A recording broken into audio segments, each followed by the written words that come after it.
नमस्कार छात्रों, स्वागत है आपका मेरे YouTube channel Datta reading point में। आज हम डिस्कस करेंगे 12th क्लास ज्योग्राफी मानव भूगोलिक सिद्धांत चैप्टर नंबर 3 जनसंख्या संगठन। अगर आप चैनल पर नए हैं तो सबसे पहले आपसे सब्सक्राइब कर लीजिए ताकि आपको और भी वीडियोज मिल सकें। चलिए शुरू करते हैं। एक अवधारणा मानचित्र के द्वारा सबसे पहले हम यहाँ बात करेंगे आयु संरचना, यानी कि जनसंख्या संगठन में हमारे पास 4 एलिमेंट्स हैं: लिंग संगठन, साक्षरता, आयु संरचना, ये आयु संरचना, और दूसरा चौथा आपका हो गया व्यावसायिक संरचना।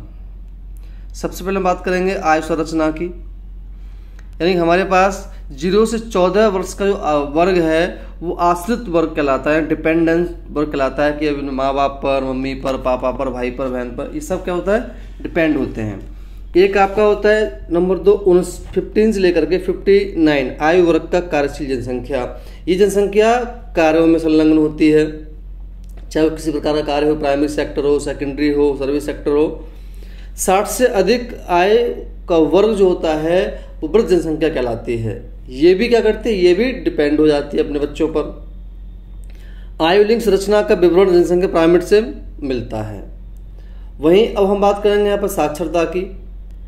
भारत में जो पैमाना है साक्षरता दर का वो ये है कि 7 वर्ष से अधिक आयु का वह व्यक्ति जो समझ के साथ पढ़ लिख सकता है तथा अंकगणितीय परिकलन की योग्यता रखता है वह साक्षर व्यक्ति कहलाता है।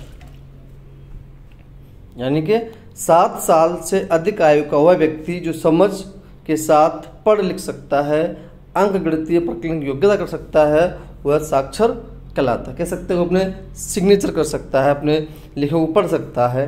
साक्षरता देशों के सामाजिक आर्थिक विकास की सूची होती है, यानी कि साक्षरता ही एक ऐसी सूची होती है जिससे किसी भी देश का आर्थिक विकास, सामाजिक विकास और राजनीतिक विकास होता है।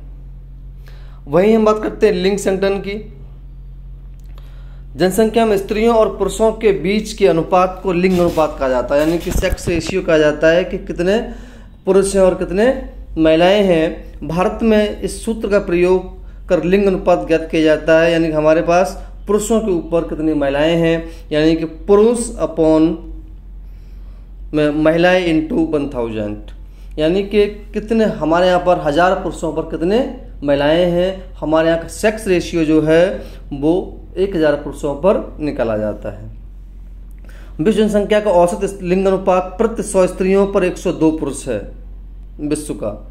विश्व में उच्चतम लिंग अनुपात लेटाविया का है, प्रति 100 स्त्रियों पर 85 पुरुष, और सबसे कम जो लिंग अनुपात है संयुक्त राज्य अरब अमीरात, वो है प्रति 100 स्त्रियों पर 311 पुरुष, यानी कि यहाँ पर 311 पुरुष है 100 स्त्रियों पर। हम वही बात करते हैं व्यवसायिक की। प्राथमिक क्रियाओं में लगे लोग विकासशील देशों में अधिक मिलते हैं, यानी जो विकासशील देश होते हैं वहाँ सबसे ज़्यादा लोग संलग्न होते हैं, वो होते हैं आपके प्राइमरी सेक्टर में, प्राथमिक क्रियाओं में। विकसित देश में द्वितीय एवं तृतीय व्यवसाय में अधिक लोग लगे होते हैं। अनुसंधान व वैचारिक विकास से जुड़े कार्य चतुर्थ क्रियाओं में आ जाते हैं, जो कि हम आगे इसको पढ़ेंगे। प्राइमरी सेक्टर, द्वितीय क्रियाएं, तृतीय क्रिया, अलग अलग तरीके से इसको हम देखेंगे। हम यहाँ पर कुछ क्वेश्चन देख लेते हैं बहुविकल्पीय। निम्न में से कौन सा कथन विश्व में लिंग अनुपात को सही तरीके से परिभाषित करता है? तो यहाँ हो जाएगा प्रति 1000 पुरुषों पर महिलाओं की संख्या। निम्न में कौन सा सुमेलित नहीं है? यहाँ आपका हो जाएगा ऑप्शन नंबर बी, त्रिभुजाकार जनसंख्या प्राइमेट जापान का। यूरोप के देशों में पुरुषों की संख्या के कम होने का निम्नलिखित में से कौन सा कारण है?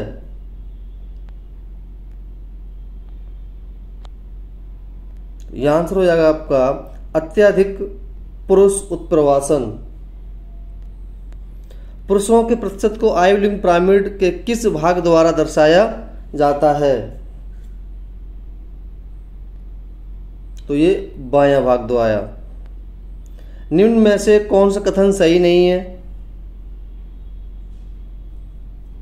ऑस्ट्रेलिया का आयु लिंग अनुपात घंटी का आकार का है।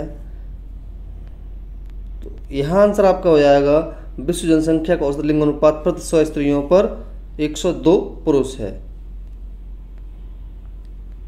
त्रिभुजाकार पिरामिड निम्न में से कौन सी विशेषता दर्शाता है? असमान जनसंख्या। लिंग अनुपात के संदर्भ में निम्नलिखित कथनों पर विचार कीजिए।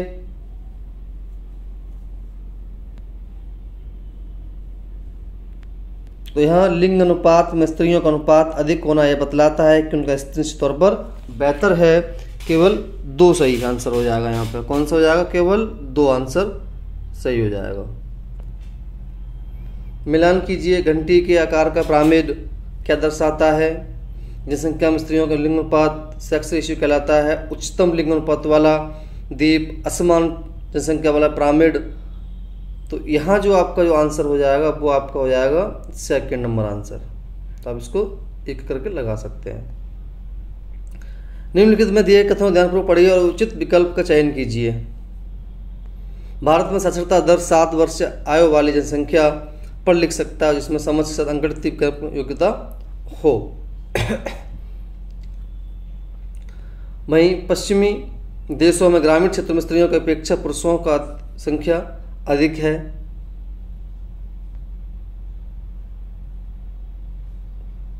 तो यहाँ जो आपका आंसर हो जाएगा वो आपका हो जाएगा ऑप्शन नंबर 2।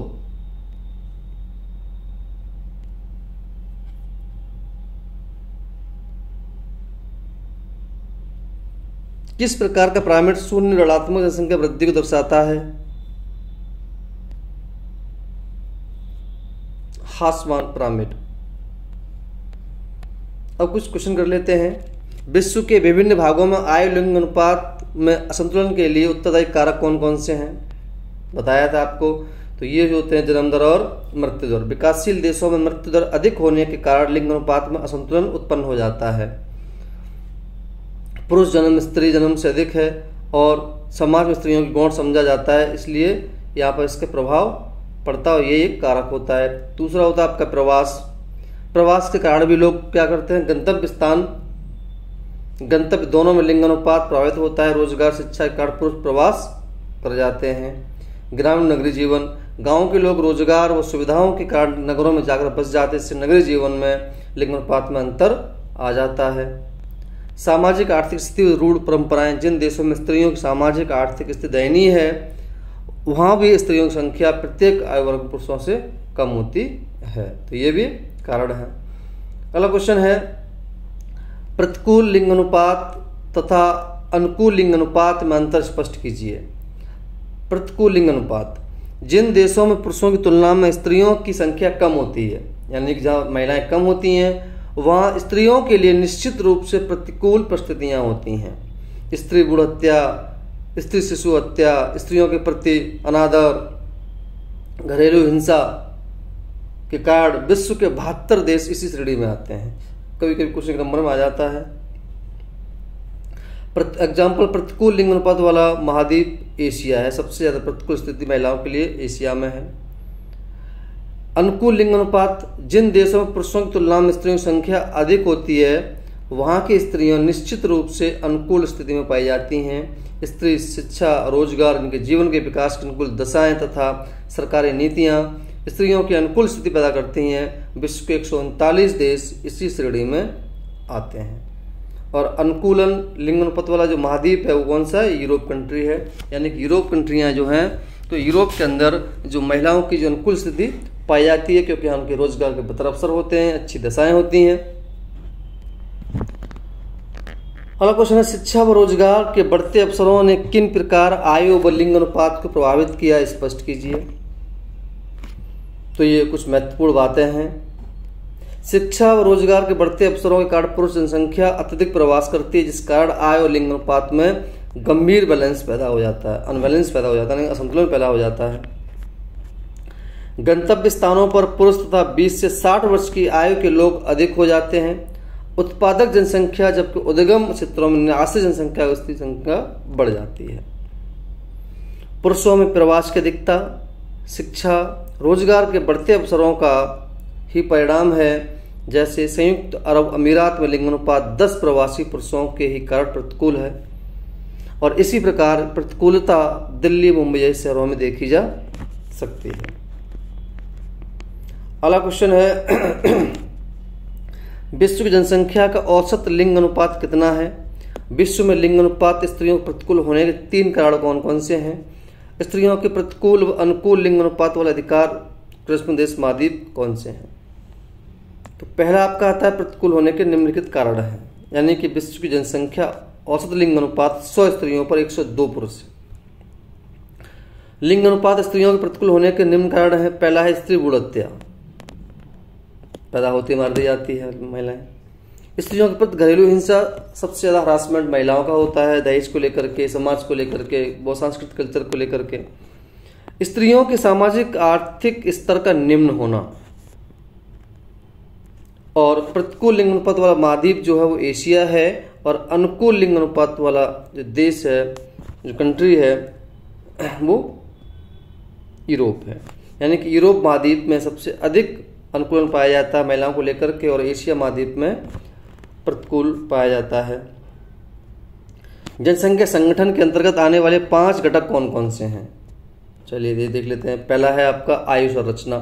विभिन्न आयु वर्गों में लोगों की जनसंख्या की आयु संरचना कहलाते हैं, जिसके अंतर्गत 3 आयु वाले वर्ग आते हैं। पहला बाल वर्ग 0 से 14 डिपेंडेंसी वाला, प्रौढ़ वर्ग, कार्यशील वर्ग 15 से 59 वर्ष, और वृद्ध वर्ग 60 से अधिक, जो कि ये भी निर्भर रहता है। बाल वर्ग वृद्ध वर्ग की गणना आश्रित जनसंख्या में की जाती है। प्रौढ़ की गणना अर्जक जनसंख्या के रूप में की जाती है। लिंग संगठन, जनसंख्या में लिंग अनुपात पुरुष स्त्रियों के बीच संतुलन का सूचक होता है। प्रति 1000 पुरुषों पर स्त्रियों की संख्या के रूप में मापा जाता है। एशिया में लिंग अनुपात निम्न है, जबकि रूस सहित यूरोप में पुरुष अल्प संख्या में है, तो लिंग अनुपात अच्छा है। वहीं साक्षरता एजुकेशन, यह जनसंख्या गुणात्मक विशेषता है जो किसी क्षेत्र के सामाजिक आर्थिक विकास का सूचक है। आर्थिक विकास का स्तर साक्षरता का कारण और परिणाम दोनों ही होते हैं। ग्रामीण व नगरीय संगठन, इसका निर्धारण लोगों के निवास स्थान के आधार पर किया जाता है। यह आवश्यक भी है क्योंकि ग्रामीण व नगरीय जीवन आजीविका सामाजिक दशाओं में एक माना जाता है, दूसरे से भिन्न होता है। व्यावसायिक संरचना, जो भी पहले बताया गया था मानचित्र में, पारिश्रमिक युक्त व्यवसाय कार्यों में संलग्न है। इन्हीं कार्यों के जीविकोपार्जन करने वाली जनसंख्या के स्वरूप को व्यवसाय संरचना कहते हैं। जिन देशों में अधिकतर लोग प्राथमिक व्यवसाय में लगे होते हैं, उनका आर्थिक स्तर निम्न होता है और वहाँ की व्यवस्था कृषि पर आधारित होती है, और जहाँ अधिकांश लोग द्वितीय क्षेत्र में लगे होते हैं, तृतीय क्षेत्र में होते हैं, वहाँ का आर्थिक स्तर काफी ऊंचा होता है। जनसंख्या संगठन से आप क्या समझते हैं? 1 नंबर क्वेश्चन आ जाता है। जनसंख्या संगठन जनसंख्या की उन विशेषताओं को प्रदर्शित करता है जिसमें आयु, लिंग का विश्लेषण, निवास का स्थान, जनजातियां, भाषा, धर्म, साक्षरता, व्यावसायिक विशेषताएं आदि का अध्ययन किया जाता है। जनसंख्या संगठन कहलाता है। इसके अंतर्गत नगरीय संगठन व उनकी विशेषताओं का भी अध्ययन किया जाता है। आयु संरचना जनसंख्या किन विशेषताओं को दर्शाती है? पहला है आयु संरचना विभिन्न आयु वर्गों में लोगों की संख्या को प्रदर्शित करती है। इसी के आधार पर ज्ञात किया जाता है कि विभिन्न आयु वर्गों में लोगों का कितना प्रतिशत है। यदि जनसंख्या 0 से 14 वर्ष की जनसंख्या अधिक है तो आश्रित जनसंख्या का अनुपात अधिक होगा, जिसके कारण आर्थिक विकास धीमे होगा। 15 से 59 की वर्ष आयु में अधिक जनसंख्या होने पर कार्यशील अथवा अर्जित जनसंख्या अधिक होने पर संभावना होती है, जो देश के संसाधनों के दोहन में सहायक होती है। 60 वर्ष के ऊपर की आयु संरचना वर्ग में बढ़ती हुई जनसंख्या से वृद्धों की देखभाल पर अधिक व्यय होने का संकेत मिलता है। उपरोक्त तथ्यों से स्पष्ट है जनसंख्या के जनांकी निर्धारक के रूप में आयु संरचना अध्ययन बहुत महत्वपूर्ण होता है। तो ये थे कुछ इंपोर्टेंट क्वेश्चन। अगर आपको वीडियो अच्छी लगी तो आप अपने दोस्तों में शेयर करें ताकि उनके पास वीडियोस पहुंच जाए। धन्यवाद।